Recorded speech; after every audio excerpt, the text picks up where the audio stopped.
বাংলাদেশের বর্তমান রাজনীতি এবং আন্তর্জাতিক কূটনীতির ইতিহাসে এর চেয়ে বড় দেউলিয়ত্ব এবং চরম লজ্জার ঘটনা আর কি হতে পারে।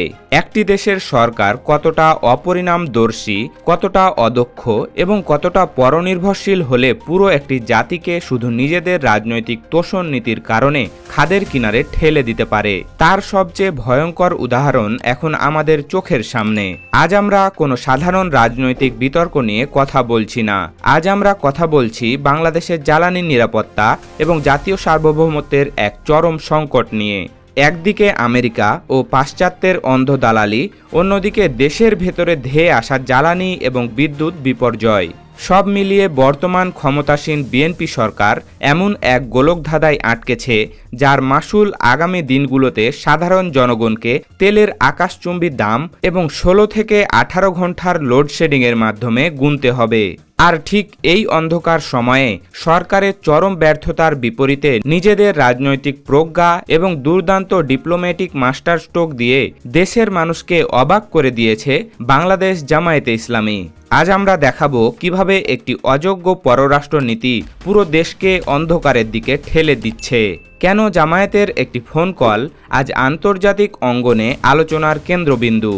সম্প্রতি দেশের একটি জনপ্রিয় বেসরকারি টেলিভিশন চ্যানেল ওয়ানকে দেওয়া এক এক্সক্লুসিভ সাক্ষাৎকারে বাংলাদেশে নিযুক্ত ইরানের রাষ্ট্রদূত জলিল রাহিমি এমন কিছু বিস্ফোরক এবং চাঞ্চল্যকর তথ্য ফাঁস করেছেন, যা পুরো দেশের রাজনৈতিক অঙ্গনে রীতিমতো ভূমিকম্প তৈরি করেছে। রাষ্ট্রদূতের প্রতিটি কথায় ফুটে উঠেছে বর্তমান বিএনপি সরকারের চরম কূটনৈতিক ব্যর্থতা এবং অকৃতজ্ঞতার চিত্র। সাক্ষাৎকারে রাষ্ট্রদূত জলিল রাহিমি অত্যন্ত আক্ষেপ এবং ক্ষোভের সাথে জানিয়েছেন, ইরানের সর্বোচ্চ ধর্মীয় নেতা আয়াতুল্লাহ আলী খামেনির শাহাদাত এবং মার্কিন আগ্রাসনের শহীদ হওয়া নিরীহ স্কুল ছাত্রছাত্রীদের জন্য ঢাকাস্থ ইরান দূতাবাসে এক শোকাবহ পরিবেশ জারি রাখা হয়েছিল। যারা সমবেদনা জানাতে আসবেন তাদের স্বাক্ষরের জন্য একটি শোক বইও প্রস্তুত রাখা হয়েছিল। কিন্তু আন্তর্জাতিক সৌজন্যের মাথা খেয়ে বর্তমান বিএনপি সরকারের কোনো একজন মন্ত্রী বা নেতা বা সরকারি কর্মকর্তা একটি ফোন করে সামান্য সহানুভূতি পর্যন্ত জানায়নি। রাষ্ট্রদূত অত্যন্ত স্পষ্ট ভাষায় বলেছেন, ইরান আগ্রাসনের শিকার হয়েছে। খোদ আমেরিকাতেই এই হামলার নিন্দা জানানো হচ্ছে। বন্ধু রাষ্ট্র হিসাবে আমরা বাংলাদেশের কাছেও এটি প্রত্যাশা করেছিলাম, কিন্তু তারা সেই ন্যূনতম ভদ্রতাটুকুও রাখেনি। এই কূটনৈতিক লড়াইয়ের সবচেয়ে ভয়ঙ্কর দিকটি হল এর অর্থনৈতিক পরিণতি। ইরান গত 1 মাস ধরে বাংলাদেশে আটকে থাকা বেশ কিছু বাণিজ্যিক জাহাজকে হরমুজ প্রণালী দিয়ে ছেড়ে দেওয়ার বিশেষ ব্যবস্থা নিচ্ছিল, কারণ ইরান চেয়েছিল তাদের যুদ্ধের কারণে বাংলাদেশের সাধারণ মানুষ যেন জ্বালানি সংকটে না পড়ে। কিন্তু এত বড় ছাড় পাওয়ার পরেও তারেক রহমানের সরকার যখন পরম অকৃতজ্ঞের মতো আমেরিকার পদহেলন শুরু করল এবং সরাসরি ইরানের বিপক্ষে স্টেটমেন্ট দিল, ঠিক তখনই ইরান তাদের আয়রন ফিস্ট বা কঠোর নীতি প্রয়োগ করতে বাধ্য হলো। এর ফলশ্রুতিতে হরমুজ প্রণালীতে আটকে দেওয়া হলো বাংলার জয়যাত্রা সহ একের পর এক বাংলাদেশি তেলের জাহাজ।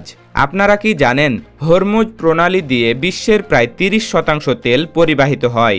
এই প্রণালী এখন সম্পূর্ণভাবে ইরানের সামরিক নিয়ন্ত্রণে। স্বয়ং আমেরিকার ক্ষমতা নেই সরাসরি সামরিক হামলা চালিয়ে এই পথ খুলে দেওয়ার। ডোনাল্ড ট্রাম্পের মতো পরাক্রমশালী প্রেসিডেন্টও আজ ইরানের জিওপলিটিক্যাল স্ট্র্যাটেজির কাছে অসহায় হয়ে পাকিস্তানের মাধ্যমে ইরানের পায়ে ধরতে বাধ্য হচ্ছেন। আর সেই ইরানকে বাংলাদেশ সরকার তুচ্ছ-তাচ্ছিল্য করে আজ পুরো দেশের জ্বালানি নিরাপত্তাকে বাজির ওপর দাঁড় করিয়েছেন। এই সাক্ষাৎকারে সবচেয়ে চমকপ্রদ এবং তাৎপর্যপূর্ণ অংশটি ছিল জামায়াতে ইসলামীকে নিয়ে রাষ্ট্রদূতের বক্তব্য। তিনি পরিষ্কার ভাষায় বলেছেন, যুদ্ধ একদিন শেষ হবে, তবে বিপদের সময় কোন দেশের নেতারা আমাদের সাথে কেমন আচরণ করেছে তা আমরা মনে রাখব। তিনি আরও যোগ করেন, জামায়াতের আমির ব্যতীত বাংলাদেশের কোনো শীর্ষ নেতা তাদের সমবেদনা জানায়নি। শুধুমাত্র জামায়াতে ইসলামীর আমির তাকে ফোন করে সহানুভূতি জানিয়েছিলেন এবং মার্কিন আগ্রাসনের তীব্র নিন্দা জানিয়েছিলেন। একটু লজিক দিয়ে চিন্তা করুন, যারা সারাদিন গলা ফাটিয়ে চিৎকার করেন যে জামায়াত আমেরিকার দালাল, তারা এখন কোথায় মুখ লুকাবেন? এই চরম সংকটের মুহূর্তে খোদ বিএনপি যখন আমেরিকার ভয়ে কাঁপছে, তখন জামায়াতে ইসলামী বুক চিতিয়ে মার্কিন সাম্রাজ্যবাদের প্রতিবাদ করছে। এটি কেবল একটি ফোন কল ছিল না, এটি ছিল মিডল ইস্ট জিওপলিটিক্সের সবচেয়ে নিখুঁত এবং দূরদর্শী ডিপ্লোম্যাটিক মুভ। জামায়াত প্রমাণ করেছে যে তাদের হাতে দেশের পররাষ্ট্রনীতি থাকলে আজ দেশের জ্বালানি এবং জাহাজ আটকা পড়ার এই মহাসংকট তৈরি হতো না। তারেক রহমান কার বুদ্ধি শুনে কোন লোভে পড়ে ইরানের বিরুদ্ধে স্টেটমেন্ট দিলেন? তিনি কি ইরানকে খুব দুর্বল বা আন্ডার এস্টিমেট করছিলেন? তিনি কেন মজলুমের পাশে না দাঁড়িয়ে জালিমের পক্ষে দাঁড়ালেন? এই প্রশ্নগুলো আজ প্রতিটি সচেতন নাগরিকের। বর্তমান সরকারের কূটনৈতিক দেউলিয়ত্বের আরেকটি বড় প্রমাণ হল রাষ্ট্রদূত জলিল রাহেমির ব্যাকগ্রাউন্ড বুঝতে না পারা। জলিল রাহেমি হলেন বর্তমান প্রেসিডেন্ট মাসুদ পেজেশকিয়ার সরকারের নিয়োগ দেওয়া প্রথম রাষ্ট্রদূত এবং তিনি নিজে একজন সুন্নি মুসলিম। বাংলাদেশ একটি সুন্নি সংখ্যাগরিষ্ঠ দেশ হওয়ার কারণেই ইরান অত্যন্ত সুকৌশলে একজন সুন্নি রাষ্ট্রদূতকে এখানে পাঠিয়েছিল বন্ধুত্বের বার্তা দিতে। এটি ছিল ইরানের একটি বিশাল ডিপ্লোম্যাটিক জেসার। কিন্তু বাংলাদেশ সরকারের অযোগ্য নীতি নির্ধারকরা এই সূক্ষ্ম কূটনৈতিক চালটি ধরতে ব্যর্থ হয়েছেন।